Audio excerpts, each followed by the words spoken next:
Au mois d'octobre 2021, Magali Berda et sa famille ont vécu l'horreur.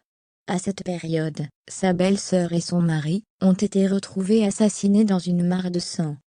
Quelques mois après le drame, la businesswoman révèle où en est l'enquête. Magali Berda a vécu un véritable cauchemar en fin d'année 2021. Le 10 octobre, des pompiers des Bouches-du-Rhône ont été appelés pour intervenir dans un appartement de la région. Sur place, ils ont découvert les corps sans vie d'un couple.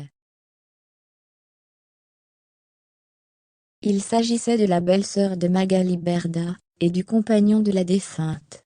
Les victimes ont d'abord été retrouvées par les filles du couple qui s'inquiétaient de ne pas avoir de leurs nouvelles. D'après les premières informations relayées après coup, ils ont reçu plusieurs coups de couteau. Naturellement, Magali Berda et son compagnon Stéphane Teboul, qui n'est autre que le frère de la femme assassinée, ont été sous le choc en apprenant la nouvelle. Ils sont aujourd'hui plongés dans l'enquête, et espèrent voir condamner le meurtrier, qui pourrait être un voisin. Il a été incarcéré. On n'a pas encore les raisons. Ce n'était pas des règlements de compte, avait confié la patronne de Chaunaévan. Magali Berda et son entourage vont devoir faire preuve de patience. En effet, elle sait déjà que la conclusion de l'enquête ne surviendra que dans quelques années, malgré l'étau qui se resserre autour du principal suspect.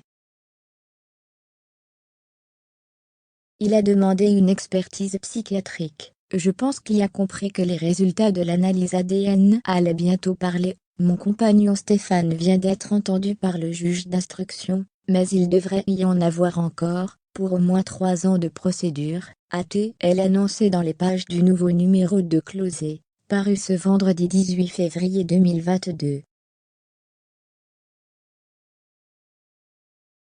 En attendant le dénouement de cette terrible affaire, Magali Berda tente du mieux qu'elle le peut de reprendre le cours de sa vie, tout en prenant soin des siens. Ma belle-sœur s'est fait assassiner gratuitement et malheureusement, elle laisse aujourd'hui 3 filles derrière elle. On va s'en occuper bien évidemment. Maintenant on va voir la vie différemment et avancer différemment. Avec Stéphane et notre famille, on est plus soudés que jamais. On va avancer avec ça et on va essayer de faire bouger les choses, avait-elle déclaré sur ses réseaux sociaux.